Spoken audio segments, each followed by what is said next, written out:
गैर मराठी विवाद उतना ही बढ़ता जा रहा है। मनसे के गुंडे हिंदी भाषी उत्तर भारतीयों से मारपीट कर रहे हैं और अब तो उद्धव और राज ठाकरे ने साथ मिलकर बीएमसी चुनाव लड़ने का फैसला भी कर लिया है।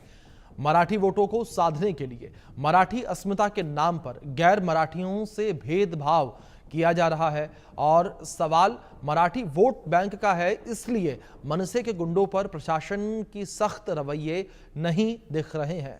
डिप्टी सीएम अजीत पवार हिंदी भाषियों को मराठी भाषा का सम्मान करने, मराठी भाषा सीखने की नसीहत दे रहे हैं, लेकिन मनसे के गुंडे जब हिंदी भाषा का अपमान कर रहे हैं तो उन पर कोई एक्शन नहीं हो रहा।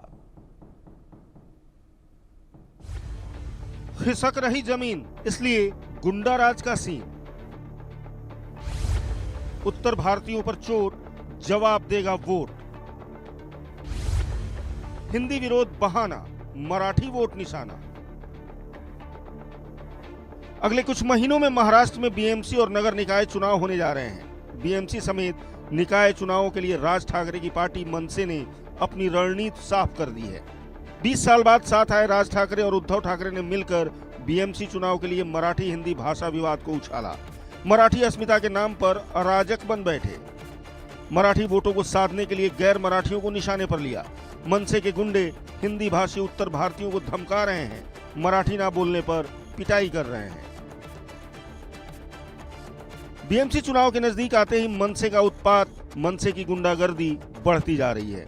उद्धव और राज ठाकरे के साथ आने से जो सियासी अटकलें लगाई जा रही थी, उस पर शिवसेना उद्धव गुट के सांसद संजय राउत ने मुहर लगा दी है।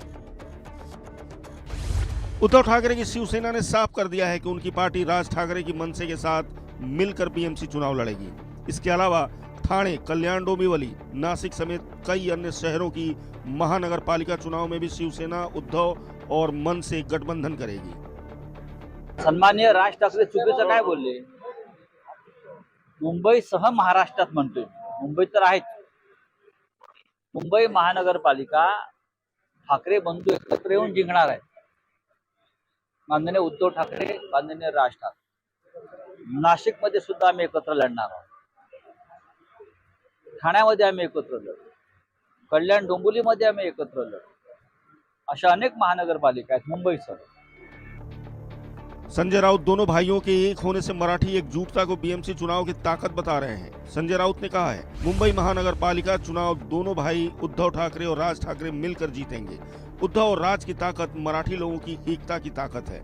अब कोई भी अघोरी शक्ति मराठी मानुष की वज्र मूठ को नहीं तोड़ सकती। संजय राउत ने क्या कहा? मुंबई महानगर पालिका चुनाव उद्धव राज मिलकर जीतेंगे। उद्धव राज की ताकत मराठी लोगों की एकता की ताकत। लेकिन ये ताकत सिर्फ मराठी एकता न होकर सामाजिक एकता होती तो महाराष्ट्र की राजनीति की दिशा कुछ और होती। मगर उद्धव और राज ने तो मराठी एकता के लिए उत्तर भारतीयों को झटके में किनारे कर दिया। न सिर्फ मराठी उत्तर भारतीयों के बीच खाई पाटने की कोशिश की, बल्कि हिंदी भाषियों पर हमलावर भी हो गए। ऐसा नहीं है कि ठाकरे ब्रदर्स के साथ आने, साथ मिलकर चुनाव लड़ने के ऐलान से ही उनका मराठी वोट बैंक पर कब्जा हो गया। मराठी वोट बैंक पर बाकी दलों की भी नजर है। शायद इसलिए उत्तर भारतीयों पर मनसे की बढ़ती गुंडागर्दी पर सरकार खामोश है। एनसीपी अजीत गुट के प्रमुख और महाराष्ट्र के डिप्टी सीएम अजीत पवार ने भी मराठी गैर मराठी विवाद पर पहली बार प्रतिक्रिया दी है। प्रत्येकाला आपल्या मातृभाषेबद्दल अभिमान असला पाहिजे, आदर असला पाहिजे, प्रेम असलं पाहिजे, ती टिकली पाहिजे।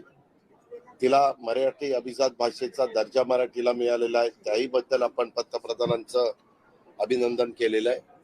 परंतु हे आता ज्या काही गोष्टी घडतात की तुम्ही एक आहे, इथं राहणाऱ्यांनी पण त्यांना जर यदाकदाचित मराठी बोलता येत नसेल तर त्यांनी सांगावं। अजीत पवार बिल्कुल सही कह रहे हैं, लेकिन जरा सोचिए, मनसे के गुंडे अगर बदतमीजी करें, दबंगई दिखाएं, जबरन मराठी बुलवाने की कोशिश करें, मारपीट पर उतारू हो, थप्पड़ मार रहे हो, इन हालातों में पीड़ित उत्तर भारतीयों से विनम्रता की उम्मीद की जानी चाहिए। उत्तर भारतीयों ने तो कभी नहीं कहा कि वो मराठी भाषा की इज्जत नहीं करते, सम्मान नहीं करते। क्या मनसे के गुंडों को हिंदी भाषा का सम्मान नहीं करना चाहिए? Bureau report, India news. इस विषय पर बातचीत करने के लिए हमारे साथ कुछ खास मेहमान जुड़ गए हैं। उनका परिचय मैं आपसे करवा दूं। हमारे साथ संजय द्विवेदी जुड़े हैं, जो कि प्रवक्ता हैं शिवसेना से, और हमारे साथ संजय गुप्ता जो है राजनीतिक विश्लेषक के तौर पर, और नवीन दुबे जी हमारे साथ जुड़े हैं राजनीतिक विश्लेषक के तौर पर। आप तीनों मेहमानों का बहुत स्वागत है। चर्चा की शुरुआत संजय द्विवेदी जी से मैं करना चाहूंगा। संजय जी, जिस तरीके से लगातार हिंदी वर्सेस मराठी इस वक्त देखने को मिल रही है और लगातार मराठी के नाम पर जो हिंदी भाषी लोग हैं उनका अपमान किया जा रहा है, इसे किस तरीके से आप देखते हैं? क्या आपको लग रहा है कि अब इसके बहाने राजनीति की जा रही है? अभिषेक जी, मैं निरंतर डिबेट में हूँ इस विषय पे। हिंदी का विरोध तो मैं कहीं नहीं दिखाई पड़ रहा है। भाई हिंदी का विरोध मैंने तमाम वीडियो भी देखे, कहीं नहीं कहा गया अगर हिंदी मत बोलिए।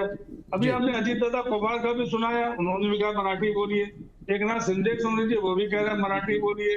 मनसे भी कह रही मराठी बोलिए, कांग्रेस भी कह रही मराठी बोलिए, और शिवसेना उद्धव ठाकरे भी कह रहे हैं मराठी बोलिए।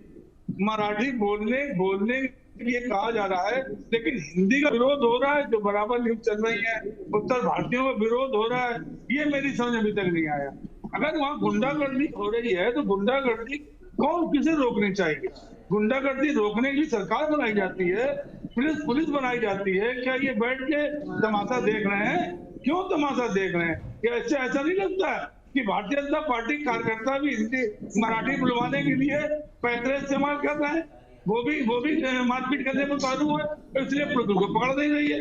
अगर मनसे ही सिर्फ मारपीट कर रही होती तो क्या मनसे को गिरफ्तार करने का अधिकार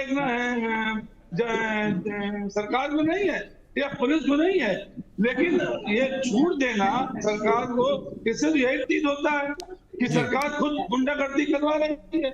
मैं ऐसी गुंडागर्दी का भर्त्सना करता हूँ, विरोध करता हूँ। निश्चित चाहे चुनाव हो चाहे कुछ भी हो, चुनाव के लेके इस तरह की जो चीजें फैलाई जा रही है भारतीय जनता पार्टी द्वारा, ये गलत है। ये इस तरह की बातचीत नहीं होनी चाहिए। भारतीय जनता पार्टी हमेशा नकारात्मक विचार करती है, नफरत फैलाती है जिन चीजों के बाद वो जीतना चाहती है।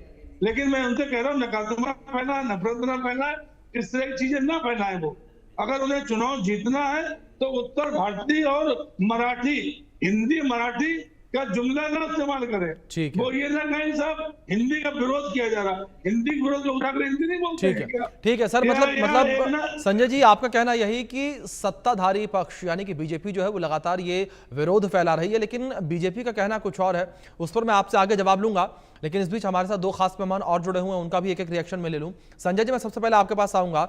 जो महाराष्ट्र में इस वक्त हिंदी वर्सेस मराठी देखने को मिल रही है, संजय जी आप इसकी जड़ कहां देखते हैं? आपको क्या लगता है कि इसकी मुख्य वजह क्या?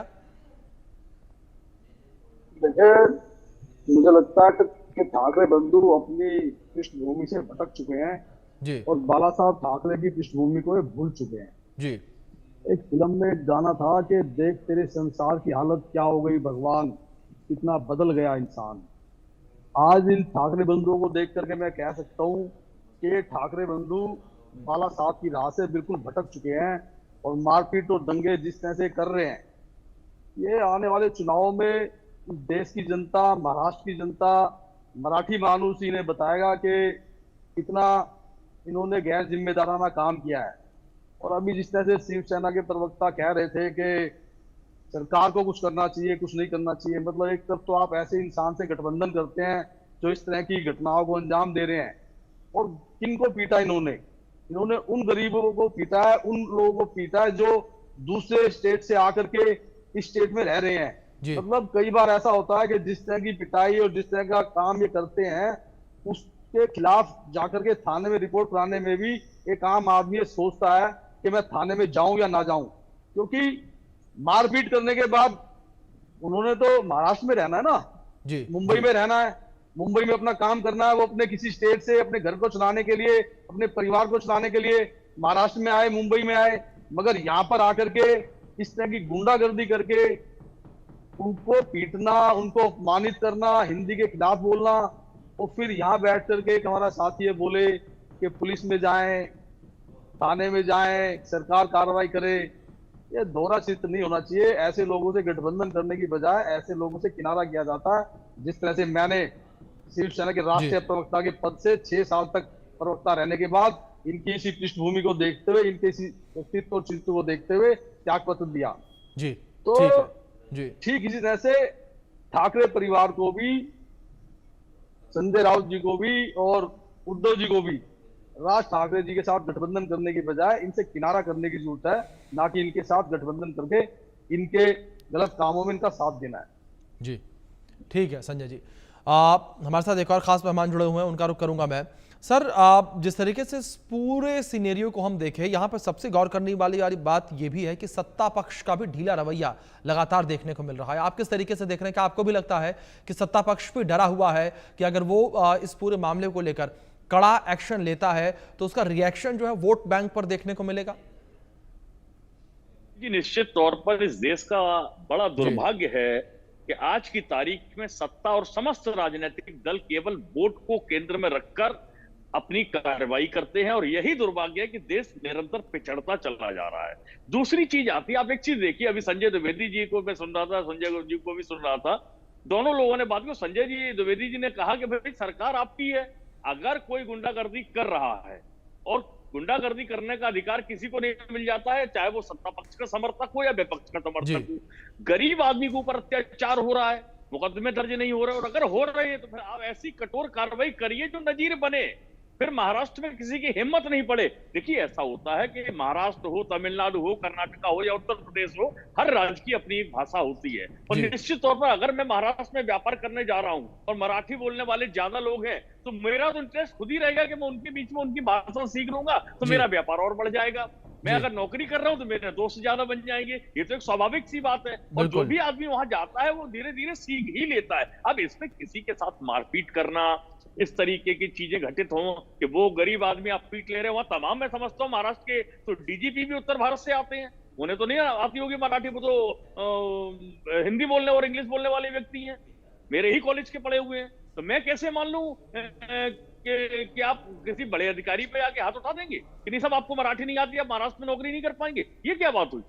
ये तो गलत है। ठीक है, क्षेत्र की लैंग्वेज सबको सीखने का प्रयास करना चाहिए और उस भाषा का सम्मान करना चाहिए, लेकिन जबरदस्ती आप किसी चीज को थोपेंगे। भारत की राष्ट्रभाषा हिंदी है, और हिंदी बोलने में शर्म कैसी? सबको गर्व होना चाहिए। महाराष्ट्र के हमारे जितने मराठी मित्र हैं उनको गर्व होता है, वो कहते हैं कि नहीं हम तो बहुत अच्छा, हमें हिंदी भी आती है, इंग्लिश भी आती है, अपनी मराठी भी बोलते हैं। तो जिस आदमी को जैसी भाषा जहां लोगों को समझ में आ सकती हो, अभिव्यक्ति का एक सिस्टम होता है कि आप जैसे समझा सके। गूंगे बहरे लोग भी अपने इशारों से बात समझा लेते हैं, उनकी भी एक भाषा होती है। तो इस भाषा के ऊपर अगर इस तरीके का विवाद किया जा रहा है, मैं समझता हूं गलत है। सत्ता पक्ष की जिम्मेदारी बड़ी बनती है कि आप सरकार में हैं, आप इस तरीके की गुंडाई को रोकिए। बाकी ठीक है, बीएमसी का चुनाव है, राज ठाकरे मुद्दे लेके आएंगे, उद्धव ठाकरे भी लाएंगे और अजित पवार भी लाएंगे, बाकी पार्टियां भी लाएंगी, लेकिन सबसे बड़ी जिम्मेदारी कानून व्यवस्था लॉ एंड ऑर्डर की है, वो सत्ता पक्ष की होती है। बिल्कुल, उनको बिल्कुल नवीन जी, काफी महत्वपूर्ण बात आपने कही है कि लॉ एंड ऑर्डर की जिम्मेदारी सत्ता पक्ष की ही होती है। दूसरी ओर संजय जी, मैं आपका रुख करूंगा। संजय जी, जिस तरीके से आप बीजेपी के ऊपर आरोप लगा रहे थे, जाहिर तौर पर जिस तरीके से आपने बीजेपी के ऊपर आरोप लगाया, लेकिन सबसे बड़ी बात यहां पर यह है कि मनसे कार्यकर्ता जिस तरीके से सड़कों पर उतरे हैं, जिस तरीके से शिवसेना यूबीटी गुट के कार्यकर्ता सड़कों पर उतरे हैं इस पूरे मामले को लेकर, उस तरीके से बीजेपी नहीं उतरी। देखिए अभिषेक जी, मैंने पहले भी आपसे कहा, राज ठाकरे इससे पहले भाजपा के साथ में थे जी। मैं आपके लोकसभा चुनाव में उनका पूरा साथ दिया, उस समय में सिर्फ हरकतें करते थे, और राज ठाकरे निरंतर माननीय देवेंद्र फडणवीस जी, एकनाथ शिंदे से मिलने भी जाते हैं, और वो बुलाते भी हैं, वो उनके पास भी आते हैं जी। देखिए दोनों चीजें देखिए आप इस चीज को। अब आप कहिए मराठी भाषा बोलनी पड़ेगी, ये महाराज मंत्री कहते हैं, यह मुख्यमंत्री कह रहे हैं, अभी अजित दादा पवार ने भी बोल दिया कि नहीं मराठी सीखनी पड़ेगी आपको। मैं किसी का विरोध नहीं कर रहा हूँ जी। मैं देखिए, मैं जो बात सत्य है वो बता रहा हूँ आप। तो ये जो पूरा टोटल बनाया गया है वो बीजेपी द्वारा बनाया गया है। इस चीज को इतना ज्यादा बढ़ावा दिया गया है वो भारतीय जनता पार्टी की, चूंकि राजनीति का कोई मुद्दा नहीं। इनके जो मुद्दे थे, इन्होंने जो गारंटियां ली थी, 10 गारंटियां ली थी। नंबर 1, शिव भोजन थाली, लाडली बहनों 2100 रुपया, मुख्यमंत्री तीर्थ यात्रा, किसानों को कर्ज माफ करना, 25 लाख नौकरी देना, वृद्धावस्था पेंशन देना, और बिजली बिलों की माफ करना। ये बताइए इनमें कितने चालू हुए अभी तक? कोई एक भी चालू का धोखा हो जिनकी वजह से ये शायद जीत के आए थे। शायद इतनी बड़ी जीत नहीं होती, जीत इस तरह जिनकी हुई जनता देख रही है। लेकिन ये मुद्दे अगर उन्होंने उठाए थे, 1500 की जगह 2100 देके 10 लाख बहनों को कम कर दिया गया। भाई चुनाव के समय 2.5 करोड़ बहनों को पैसा दिया गया, चुनाव के बाद 10 लाख बहनें क्यों कम कर दी भाई आपने? क्या उसमें उनकी पत्ता नहीं देखी थी आपने? उसमें पत्ता को देखनी चाहिए जिसमें पढ़ रहे थे, जिसमें धड़ाधड़ पड़ता नहीं देखी आपने, क्योंकि चुनाव का माहौल था। ये हमारे चुनाव आयोग ने भी नहीं देखा कि इस तरह की धांधली चल रही है। मैं यही आपसे कहना चाह रहा हूँ, आज की डेट में बीजेपी लोकसभा चुनाव में हारी थी, महाविकास अघाड़ी से विधानसभा चुनाव जीत गई। अब आगे चल के इनके पास कोई ऐसा है ही नहीं जिससे ये बीएमसी चुनाव जीत सके। बीएमसी चुनाव जीतने के लिए सिर्फ इस तरह की तिकड़में बढ़ाई जा रही है। भाई हिंदी भाषा विरोध कहाँ चलना, मुझे आप बता दीजिए। मैं जितने चैनल में जा रहा हूँ हर चैनल में यही दिखाया जा रहा है, हिंदी भाषा का विरोध, हिंदी भाषा का विरोध। हिंदी भाषा का विरोध कहाँ है मुझे बता दीजिए। क्या उत्तर भारतीयों से क्या राज ठाकरे जी, उद्धव ठाकरे जी, क्या वोट उनको नहीं चाहिए? क्या वोट हर व्यक्ति देता है ना, और हर व्यक्ति से लिए जाते हैं। लेकिन संजय जी क्या आप इसको, संजय जी एक मिनट, संजय जी एक मिनट, क्या आप इस चीज को विरोध नहीं मानते हिंदी का कि कोई दुकानदार हिंदी में बात कर रहा है तो उसे माँ बहन की गालियां दी जा रही हैं, उसे पीटा जा रहा है, उसे पूरे भरे बाजार में जलील किया जा रहा है? क्या ये अपमान नहीं हिंदी का? तो और क्या आप कैसे चाहते हैं आप अपमान हो? देखिए अभिषेक जी, आप एक पैनल में बैठे हुए हैं, वो राज ठाकरे, उद्धव ठाकरे साथ क्यों आ गए? भाई उनके क्यों पेट में दर्द हो रहा? संगठन वो चला रहे, वो संगठन में पेट चले गए, अच्छी बात है, नमस्ते जी उनसे। लेकिन उनको क्यों दर्द हो रहा है भाई?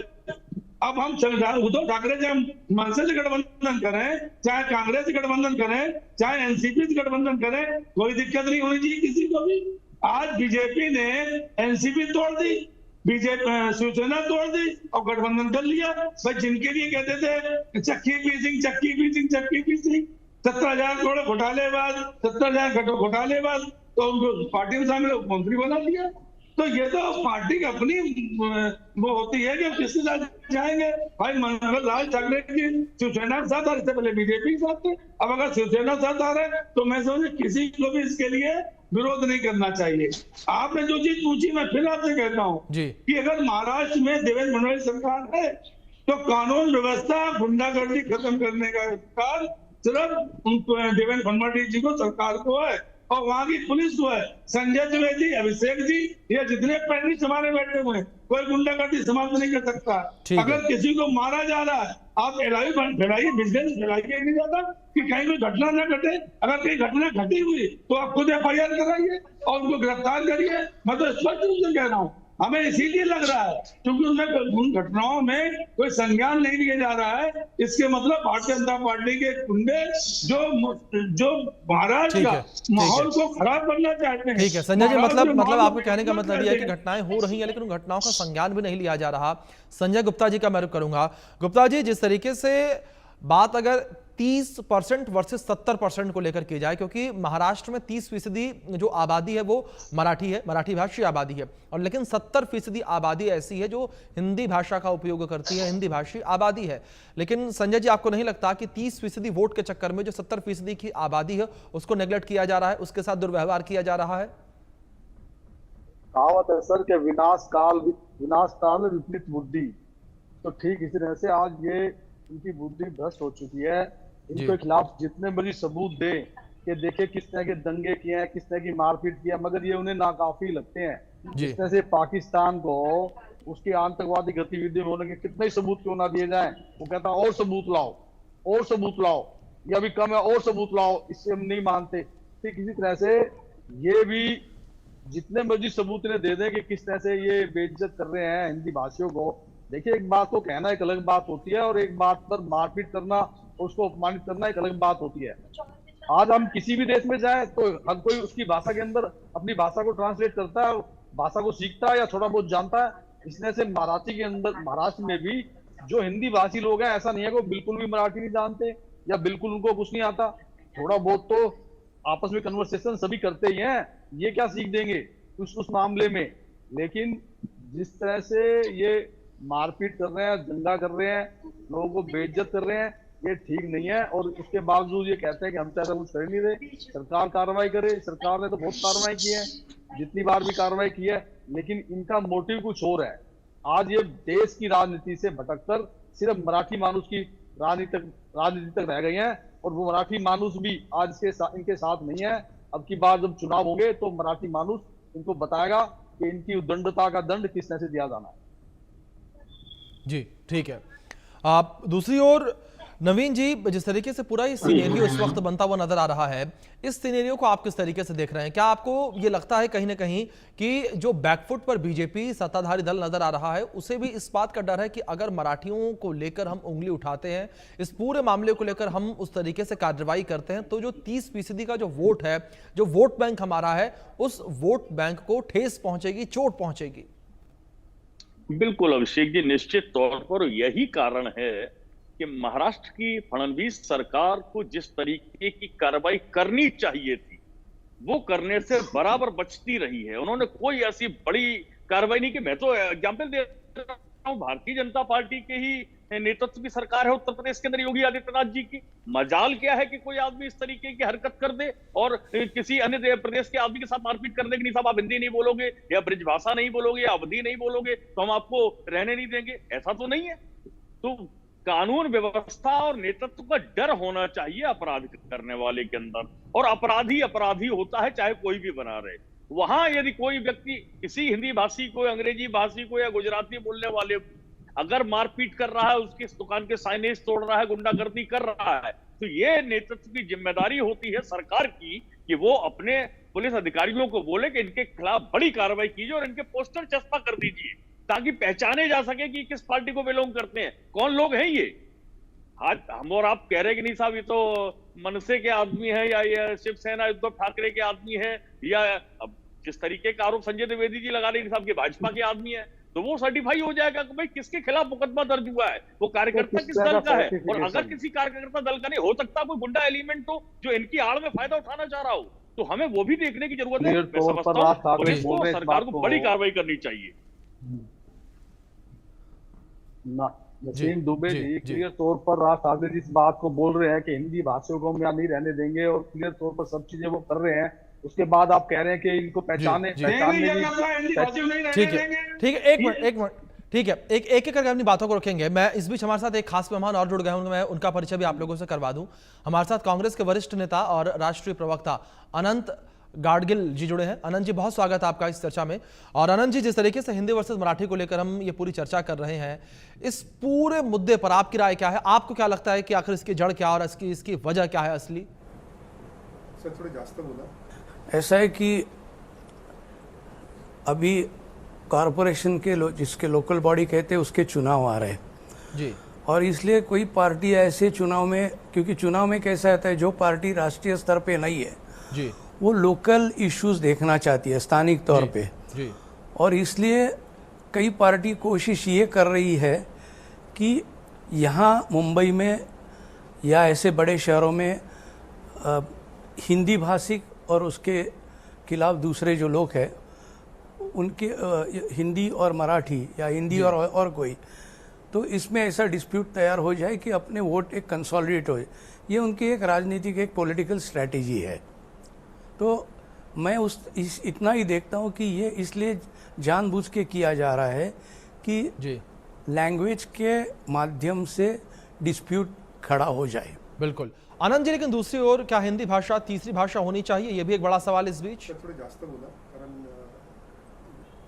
नहीं, अभी ये राष्ट्रीय स्तर का प्रश्न है। ये हम मुंबई या महाराष्ट्र के बारे में ऐसा सोच नहीं सकते जी, तो ये राष्ट्रीय स्तर पे इसका फैसला किया जाएगा जी। और वैसे आप देखने को जाएंगे तो मुंबई में आप अगर लोकल से ट्रैवल करते हो, बस से ट्रैवल करते हो, तो लोग 50% बोले, 50% हिंदी, 50% मराठी या 50% गुजराती, ये मिक्स करके बात करते हैं। ठीक है, लेकिन अनंत जी, दूसरी ओर एक मुद्दा ऐसा भी है कि यूपी में मराठी भाषा सिखानी चाहिए। देखिए, आप कौन सी भी भाषा ले लो, उसके जो विचार अच्छे हैं वो विचार स्वीकार होने चाहिए। हाँ, और यूपी में अगर मराठी कंपलसरी की बात की तो वो लोग भी बोलेंगे कि हमारी भाषा हिंदी है, हम काहे के लिए मराठी बोले। जैसे यहाँ जो लोग कह रहे हैं कि मराठी यहाँ ज़्यादा बोली जाती है तो क्यों हिंदी कर रहे, ऐसा है। तो मुझे नहीं लगता कि भाई हर एक राज्य में और कोई दूसरी भाषा इंसिस्ट करे, ये ठीक नहीं रहेगा। जिनको जो भाषा बोलनी है, बेसिकली क्या है कि भाषा के माध्यम से दोनों आदमी के विचार एक होना चाहिए, दोनों आदमी जुलना चाहिए और किसी भी तरह का उसमें संघर्ष नहीं होना चाहिए। ठीक है आनंद जी, लेकिन इस बीच एक सबसे बड़ा सवाल जो सबसे ज्यादा चर्चा का विषय बना हुआ है, राज ठाकरे मारपीट की भाषा का इस्तेमाल कर रहे हैं। 3 प्रश्न आहेत अजून बाकी आणि 4 मिनिटं। संविधान से जो अधिकार दिए हैं, कानून से जो आदमी को अधिकार दिए, जी। उसका पालन होना चाहिए। बहुत सारे माध्यम हैं, आप ये इशू लोकल बॉडी पे उठा सकते हैं, असेंबली में उठा सकते जी। हैं, पार्लियामेंट में उठा सकते हैं, लेकिन ये इशू रास्ते पे उठाना और किसी को जो मारहाण करना, ये बात मुझे नहीं लगती कि ये ठीक है। ठीक है आनंद जी, लेकिन इस बीच एक सवाल ये भी बनता है कि क्या राज ठाकरे उद्धव ठाकरे के एक होने से मराठी व्यक्ति को कुछ फायदा होगा?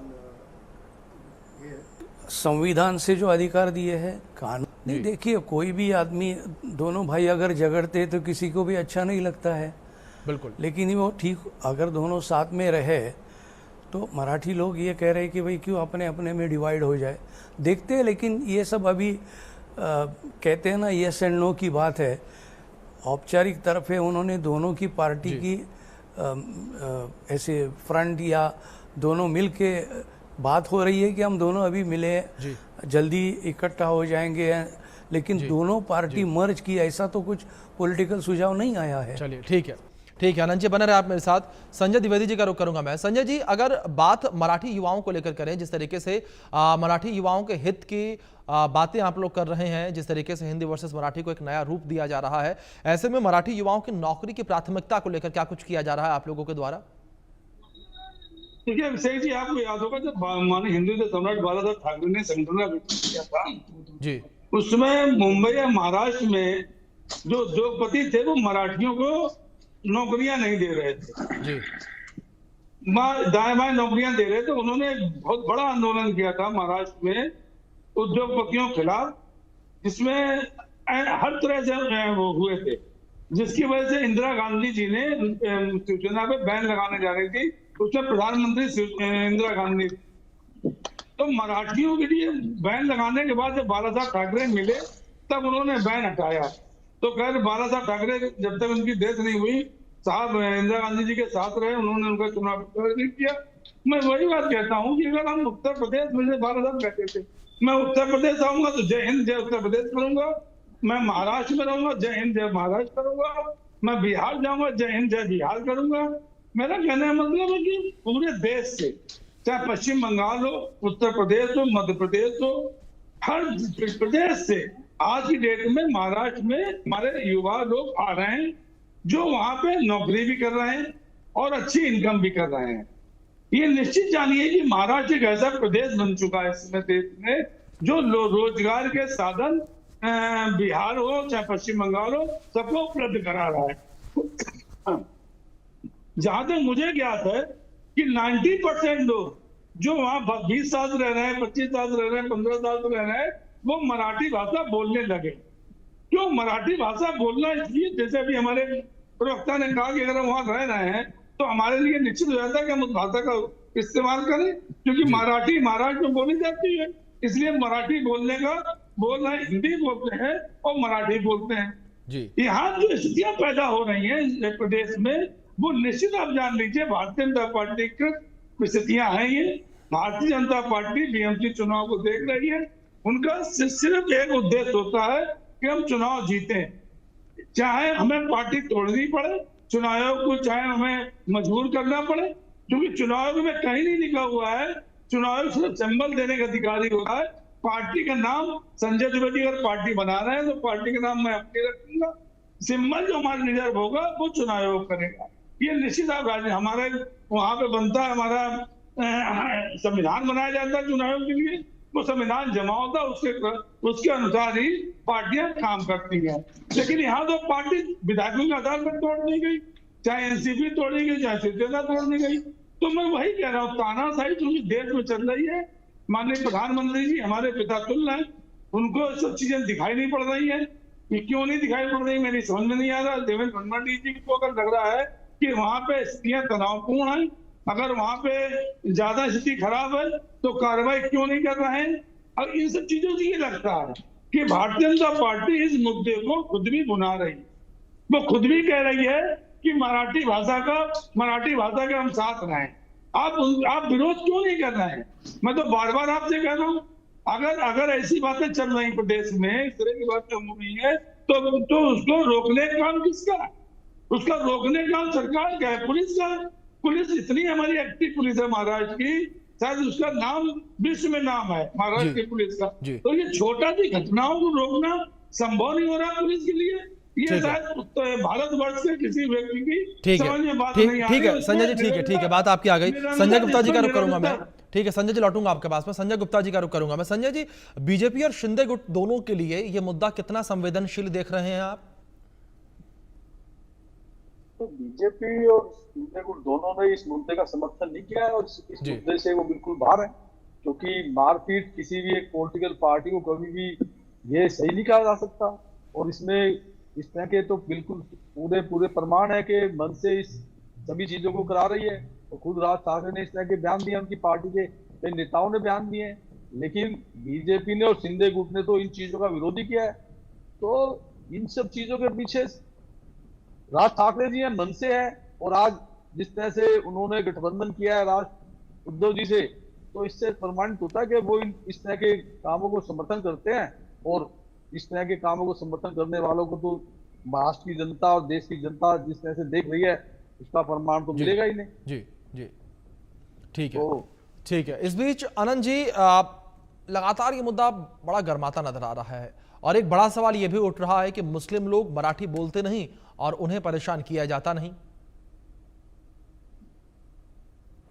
देखिए, कोई भी किसी भी धर्म का आदमी हो, वो पहले अपनी ही भाषा बोलेगा जी। और अगर वो भाषा किसी को नहीं समझती है तो उसको स्थानिक तौर पे वो बात करनी पड़ती है। तो ये जो सब चल रहा है ना इन लोग का, मैंने कहा ना शुरू में कि हिंदी और मराठी में विवाद लगा देना है, मुस्लिम नॉन मुस्लिम और मराठी लैंग्वेज इसमें डिस्प्यूट खड़ा करने का। तो ये सब कॉरपोरेशन की इलेक्शन सामने देखते हुए आरोप ये लोग कर रहे हैं, ये राजनीति कर रहे हैं। आनंद जी, मारपीट करने वालों पर सरकार सख्त कार्रवाई करती नहीं है, ऐसा आरोप ये भी है और इसलिए मारपीट की घटनाएं बार बार हो रही हैं, घटनाएं बढ़ती चली जा रही हैं।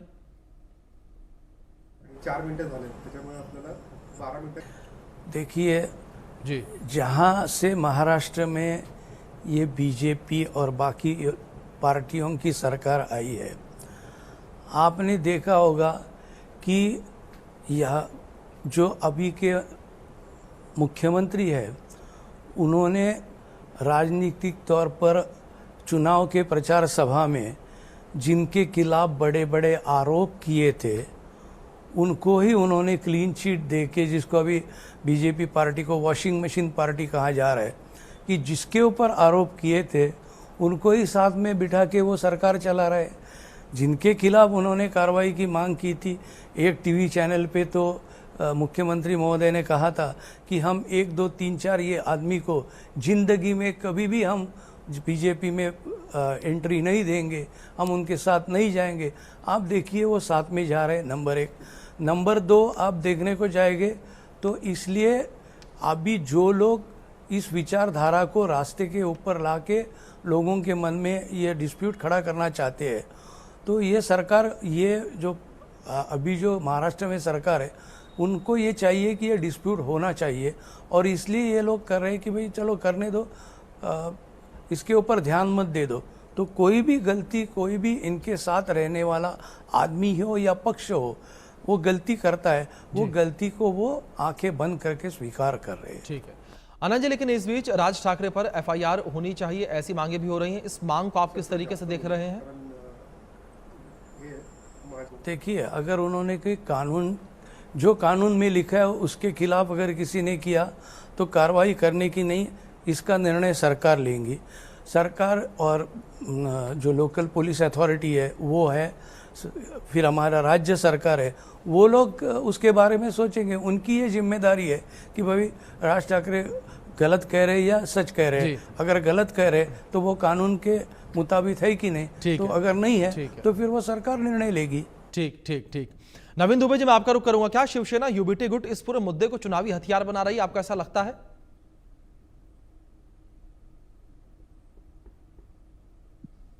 बिल्कुल, निश्चित तौर पर स्थानीय चुनाव होते हैं तो वहां स्थानीय मुद्दे, जिस सीट पर मराठी वोट एक साथ टारगेट है मनसे और ठाकरे चल रहे हैं, और जिस और कानून व्यवस्था क्योंकि अपना काम नहीं कर पा रही है, तो जो 70% अन्य राज्यों के लोग हैं, जो वो वोटर हैं, वो भी ये चीज देख रहे हैं और वो सत्य से ज्यादा परिचित होंगे। हम लोग तो दूर बैठे हैं, लेकिन वो लोग जो महाराष्ट्र में निवास करते हैं वो वास्तविक सत्य को जानते हैं। तो अगर सत्य वो जानते हैं और वो उन्हें लगता है कि नहीं साहब ये तो उद्धव ठाकरे और राज ठाकरे के लोग नहीं है, ये तो कोई और ही लोग हैं, या जिस तरीके का आरोप लगाया, और अगर वो लोग निकलते हैं तो स्थिति थोड़ी विषम होगी। लेकिन इसका एज आज की तारीख में जो भी देखिए मराठी का मुद्दा उठाया उन्होंने, तो एज तो उनको लोकल वोट का मिलेगा ही मिलेगा। अब प्रश्न ये आता कि क्या महानगरों में, क्योंकि महानगरों में अन्य राज्यों के लोगों की संख्या ज्यादा होती है, जबकि छोटे शहरों में संख्या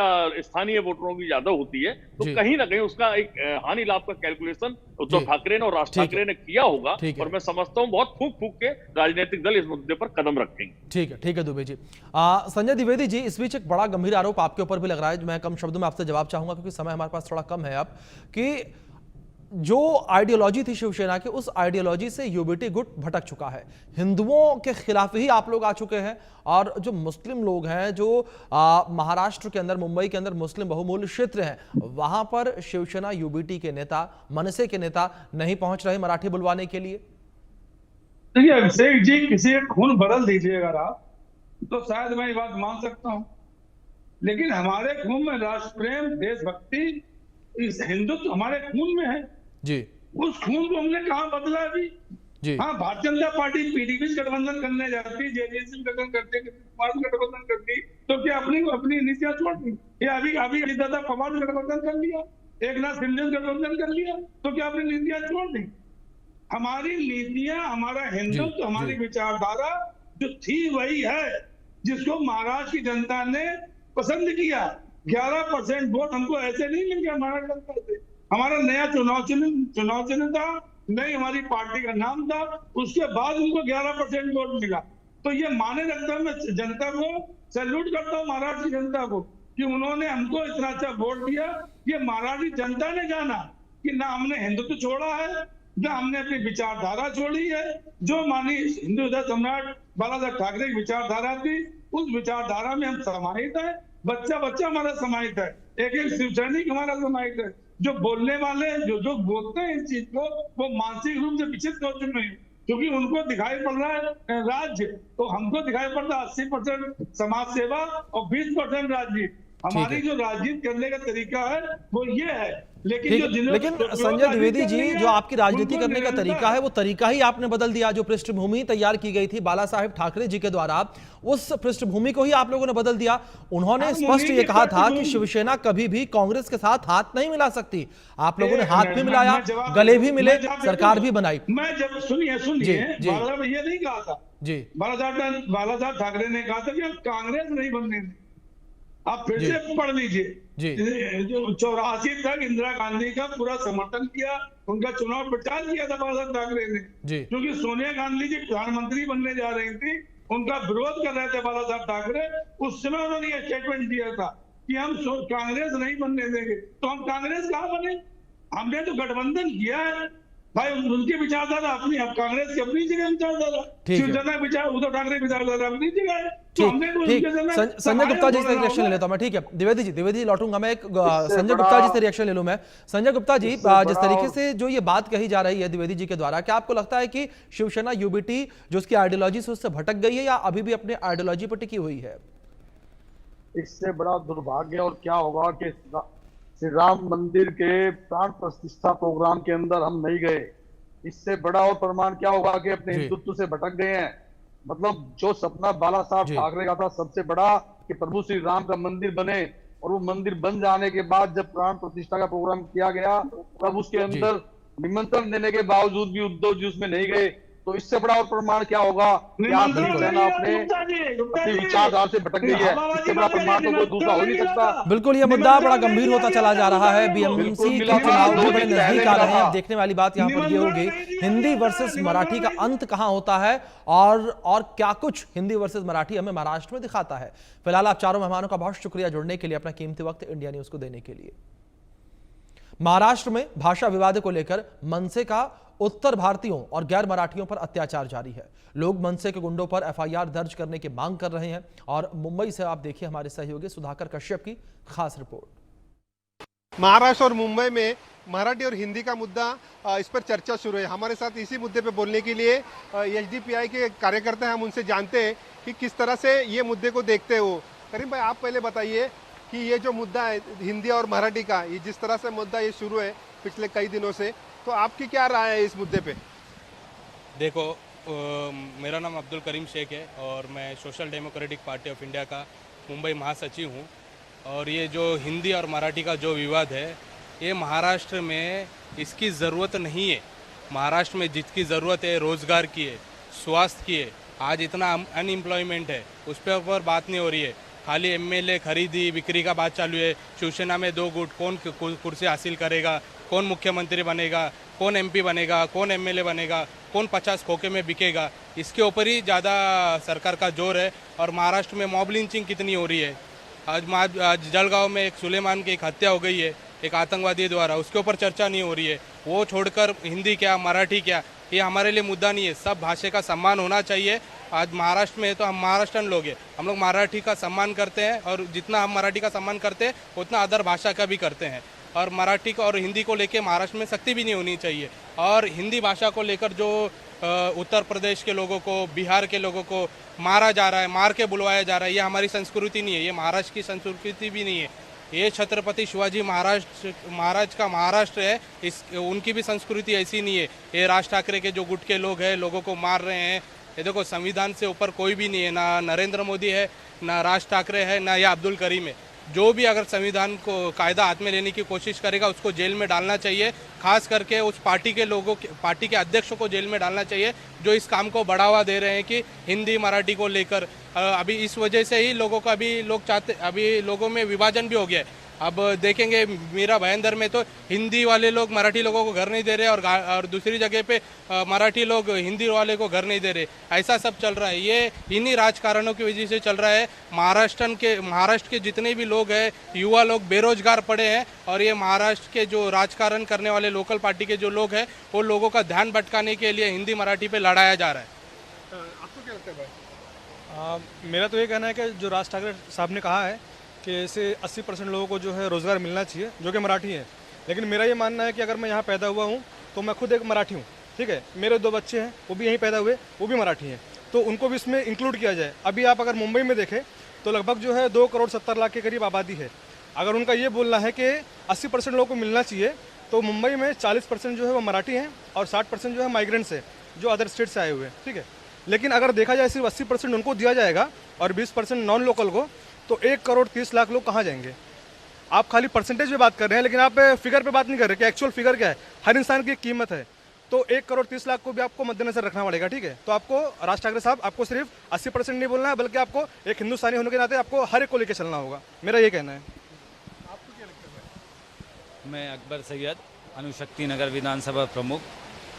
मैं राज ठाकरे जी को एक बात कहना चाहूँगा कि जो राज ठाकरे जी हैं, जो धर्म की राजनीति करते हैं और हिंदी मराठी की राजनीति को लेकर लोगों में दंगे फसाद कराते हैं और बहुत सारे दुकानों को बोर्ड मराठी का होना चाहिए। बेशक मराठी के बोर्ड होने चाहिए, नेम प्लेट मराठी के होने चाहिए, लेकिन उन दुकानों को जाते हैं, तोड़ते हैं और जो भी मुंबई में रोज़गार करने के लिए आए हैं उनको जाते हैं मराठी बोल, नहीं तो मराठी नहीं बोलने की वजह से उनको मारते हैं और दंगे फसाद कराते हैं।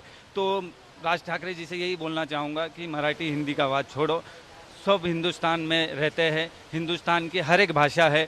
मराठी भी हमारे मातृभाषा है। मैं महाराष्ट्रन हूँ तो मराठी हमारी मातृभाषा है, इसीलिए हम मराठी भी बोलेंगे, हिंदी भी बोलेंगे। हिंदी जो है हमारी इंडिया की भाषा है, हम हिंदी भी बोलेंगे। इसको लेकर राज ठाकरे जी को दंगे फसाद नहीं कराना चाहिए। अगर कराना चाहिए तो रोज़गार पे बात करनी चाहिए उनको। वो ना रोज़गार पे बात करते हैं, ना एजुकेशन पे बात करते हैं, ना हॉस्पिटल। जो आज हॉस्पिटल आप देखेंगे मुंबई में, सरकारी हॉस्पिटल, उधर कितने सारे चूहे, मूंगी, मच्छर, पूरे खाने में कोई भी चीज़ फ्री मेडिकल सुविधा है नहीं। अगर उनको ये करना है, अपनी राजनीतिक चमकाना है, तो वो लोगों की भलाई के लिए बात करें और मेडिकल स्वास्थ्य की भी बात करें। वो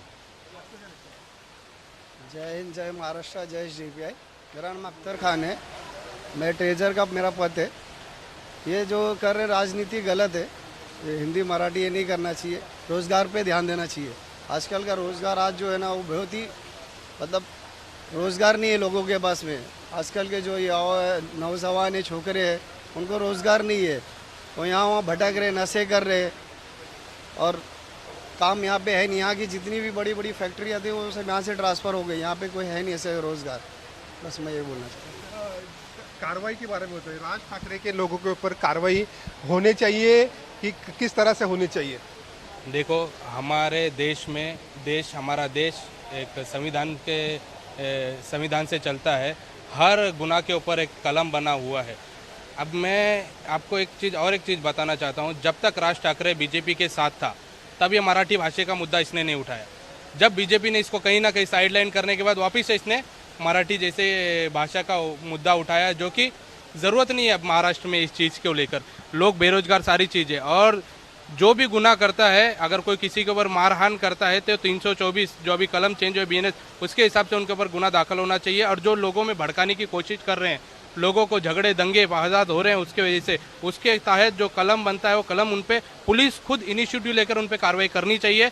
जो भी राजनेता हो, चाहे MNS का हो, चाहे शिवसेना का हो, चाहे NCP का हो, चाहे BJP का हो, किसी भी पार्टी का जो नेता हो, जो अगर लोगों में दंगे भड़काने की कोशिश करेगा, लोगों को लड़ाने की कोशिश करेगा, लोगों को मारने के लिए उत्तेजित करेगा, उसके ऊपर गुनाह दाखिल होना ही चाहिए। हम भी एक पॉलिटिकल पार्टी से, मगर हमने कभी ऐसी राजनीति नहीं की। आज महाराष्ट्र लोगों के लिए हमने आवाज़ उठाई है कि उनको 100% रोजगार होना चाहिए रूरल लोगों में। आज यहाँ पर HPCL, BPCL, टाटा बड़ी बड़ी कंपनियां हैं। अब यहाँ पर जाके देखें तो 20% लोग ही लोकल लोग काम कर रहे हैं, बाकी 80% लोग बाहर जाकर काम कर रहे हैं। कोई बेरोजगार है।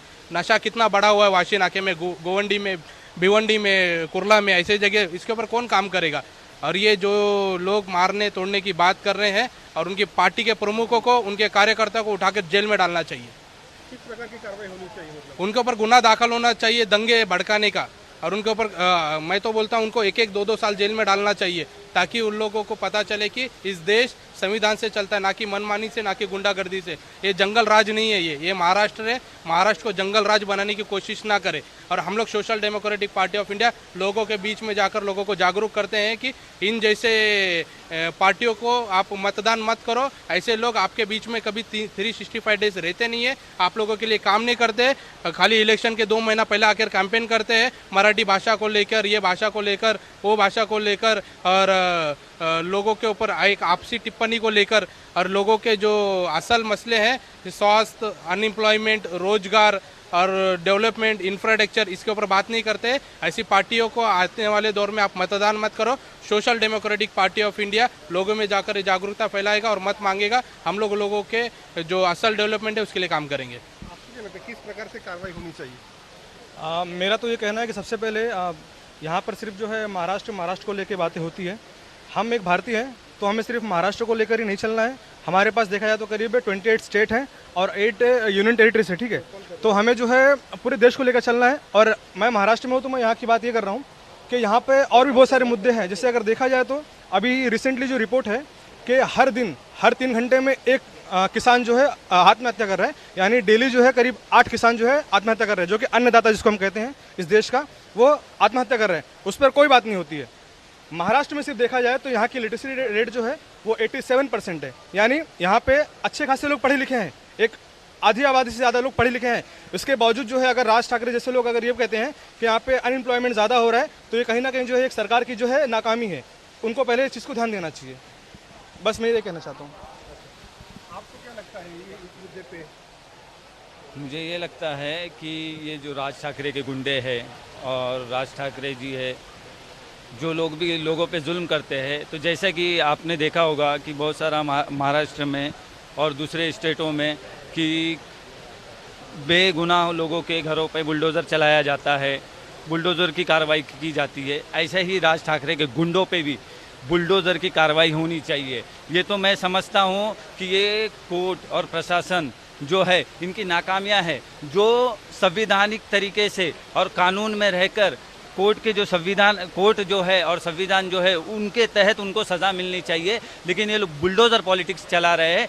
ऐसे ही ये लोगों के ऊपर भी बुलडोज़र चलना चाहिए, राज ठाकरे को गुंडों पे भी और राज ठाकरे के घर पे भी चलना चाहिए बुलडोज़र। जैसा ये लोग गरीबों के घरों पे, जो लोग बेगुनाह है उनके भी घरों पे बुलडोज़र चलाते हैं ना, तो उनके भी घर में बुलडोज़र चलना चाहिए। ये मैं कहना चाहता हूँ प्रशासन से, इनके भी घरों पे बुलडोज़र चलना चाहिए।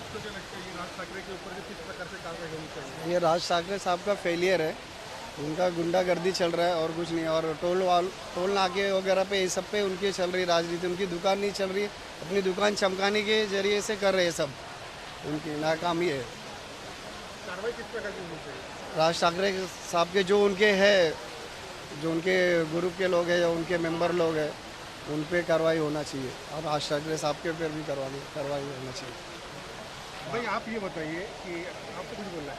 महाराष्ट्र की जनता ना जाग चुकी है, महाराष्ट्र की जनता समझती है राजनीति को। बहुत सालों से महाराष्ट्र की जनता ने यही राजकारण देखा है। अब महाराष्ट्र की जनता को जिस तरीके से बेवकूफ़ समझ रहे हैं, महाराष्ट्र की जनता उतनी बेवकूफ़ नहीं है, आज इनके झांसे में नहीं आ रही है। इसी वजह से उनको एक सीट तक नहीं मिली इस महाराष्ट्र में, एक सीट मिली है और इससे पहले बहुत 13 सीटें थी, सारी चीज़ चली गई उनके पास, महानगर पालिका चले गया। यही कारण है इनके पास, इसलिए महाराष्ट्र की जनता होशियार है। ये आने वाले जो महानगर पालिका इलेक्शन है उनको सबक सिखाएगी। Sudhakar Kashyap, India news, Mumbai.